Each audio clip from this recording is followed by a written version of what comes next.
All right. So, welcome to Assets and Algorithms, the podcast where we explore the intersection of real estate and technology. I have my guest here today is Elsa Palmer Oden.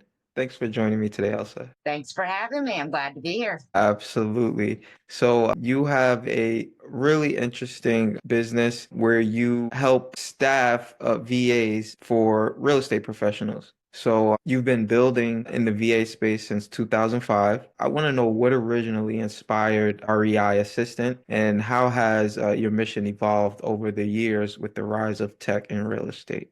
A lot's changed. I actually got started in 2008. And in 2008, I was a virtual assistant for another staffing company. And I had gotten different types of clients, and some of which were real estate. By 2011, I had pretty good grasp on what was going on. And I picked up a few clients of my own outside that company. And I started training a couple people. And there was just about four of us, no big deal. Till I went to a real estate event. And God blessed me that day because I had one of the clients that I was working with called me up on stage to teach how I put his system on automatic with virtual assistants. Well, a guru was sitting in the back of the room listening to all this and saw that some of his students had been using me. So he announced the next day and had me come up on stage that I had an army of virtual assistants ready to go for him. So at that point, I had to put together everything. So I had to put together a whole system and start training people, putting together a whole workforce. And it kind of grew from there. But as technology changed, so did our systems have to change. So a lot of things have progressed over time with the use of different phone services, AI, all of it has all had to adapt to it. Okay. That's a wonderful origin story. Thank you for sharing that. So, you mentioned AI, the different phone systems. I want to talk a little bit about how technology has changed the way investors and small businesses are using virtual assistants. I want to dive a little bit deeper into that compared to when you first started. When we first started, there was a lot more of looking things up, doing things manually, where even setting up a client for me would take quite a bit of time to put everything together. With the use of different business automation systems, in particularly, I love Zapier. They help make things a lot more efficient and take away a lot of that initial time.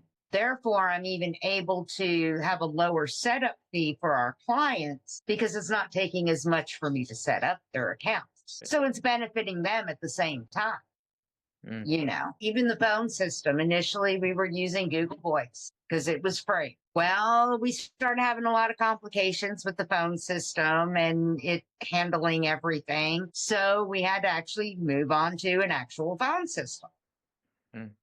So it was different things like that we've had to adapt to make things easier for the client. And even with finding leads, putting things on automatic so leads are delivered to us instead of all the research time. Listen, that sounds amazing. I love that you mentioned the efficiencies, automating those manual tasks. Everybody loves Zapier, right? So I think what's really unique about what you're doing is that you're building with US based virtual assistants in a world dominated by offshoring. So how do you help clients decide between American VAs or foreign VAs? It's real simple. When I teach about what a VA can do for a business, I don't necessarily push my company because I want people to have a choice and understand the differences. And basically, if you're just doing research stuff or even back end web stuff, that can be offshore and you can save some money on it. And there's some really good trained offshore people to do that. However, I love America. I love putting Americans to work. So, but what I have noticed is when it comes to any kind of phone work or customer service, you want to keep it in the US. Whether you hire a personal VA or you hire one that's already trained, ready to go like ours are, you want a US base for three main reasons. One is the time zone. Two is the language barriers that can happen. Some of them can speak good English, but there's still some language barriers. And the other is a cultural difference. I even worked a Canadian client. So I'm in the US, they're in Canada. There was some differences I didn't know about. And I mean, that was just a close cultural difference. So I was asked, oh, how's the schools in the area? Well, I wasn't sure. And I asked my client. My client goes, what are you talking about? What do you mean? What are the schools like? I didn't know all of Canada. The schools are identical. They teach the same thing, the same curriculum. Everything is standard across the board. It's not like it is in the US. So even small little cultural things can make a big difference when talking to clients, knowing and understanding the areas. Awesome. I think that's a great point, right? Having those little things and understanding those little things can definitely make the difference when speaking with the client between getting results and not getting results. So that's really interesting. I want to ask about some of the processes that you see real estate investors delaying to systemize, right? We talked a little bit about Zapier. What are some ways that you can automate early so that you're able to scale smarter? One is, I always tell people it's good to have a CRM system in place. However, starting out, a lot of investors, as well as any small business, are on a budget crunch. Mm. So trying to keep things within a budget and still be able to do what they need to do.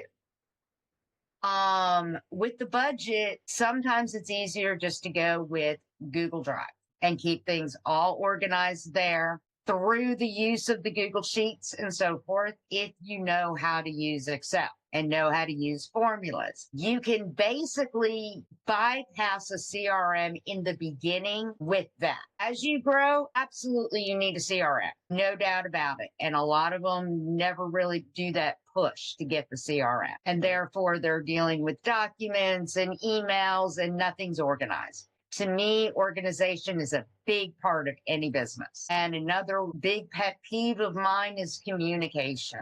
If you're not communicating with your assistant, your assistant cannot do the absolute best for you. So the key to any business or any relationship in general is communication. Absolutely. I love that. I think, real estate is really a relationship business. It's a people business. So you hit the nail right on the head, right? Communication is definitely paramount. And that's what a CRM is, right? It's helping you organize those relationships and streamline that communication. It can really change, especially real estate businesses. Well, they need to For do sure. a lot of follow up. And that's where I see a lot of investors hanging up the business is they're not following up. Oh, this, seller isn't quite ready yet, and they set it aside and they never follow back up. And I learned from very successful investors that it may take 7 follow-ups.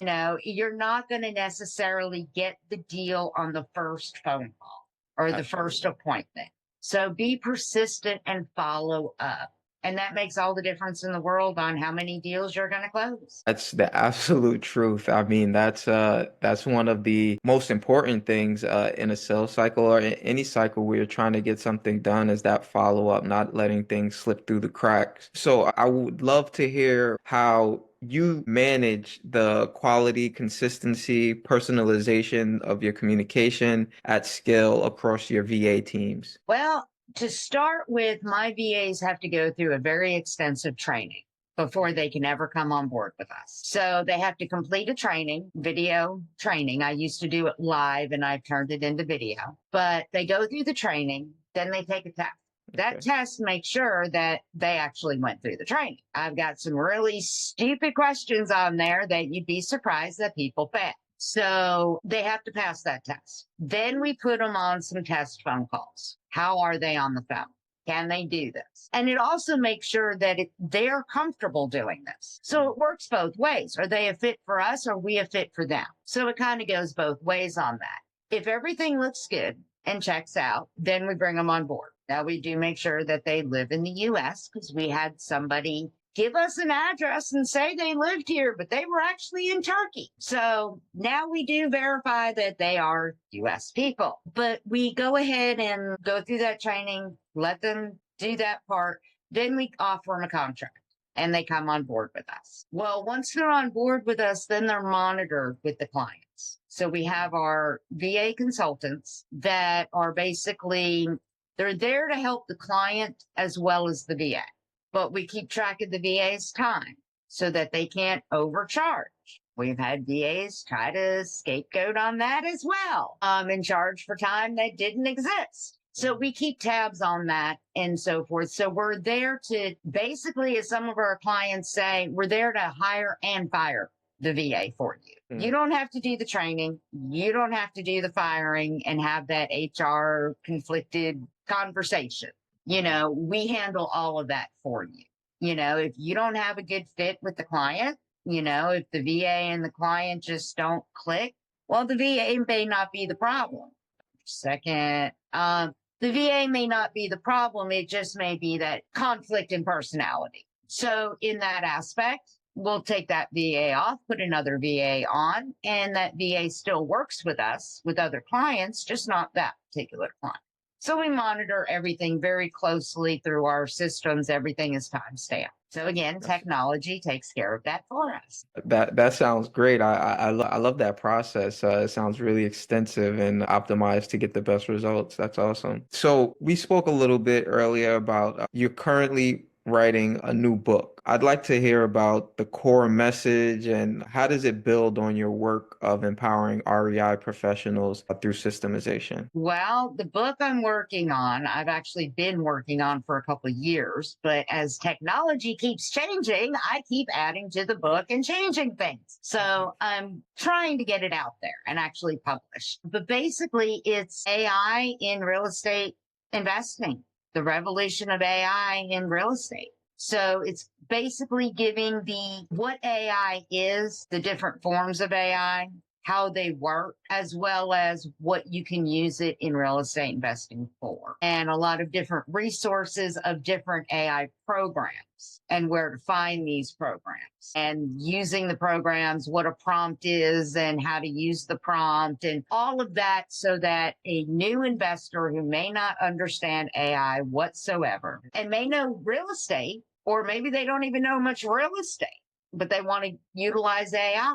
This will help on both ends of it and give a little bit more concept to it. So it'll be my next book. I'm hoping it'll be a bestseller like the last one, but this will be my next. Congratulations. It sounds like it's something that's really needed right now. I think a lot of real estate investors can definitely benefit from leveraging AI in their business and using it to help grow their business. So I'm looking forward to that as well. So let me ask you, as we see the advancement in the growth of AI itself, what would you say is still frustrating or broken in the VA tech space that you wish more people would address? Well, I don't know. Finding leads is always a complicated thing depending on what type of real estate you're doing. Whether you're doing flips, you're doing wholesale, you're doing lease options. They're all different types of leads and where to find those leads. One of the things that I always recommend is using different sources for leads. Don't rely just on buying lists or just rely on leads online on Zillow or what have you. Use a combination of things. In some areas, direct mail might be the way to go.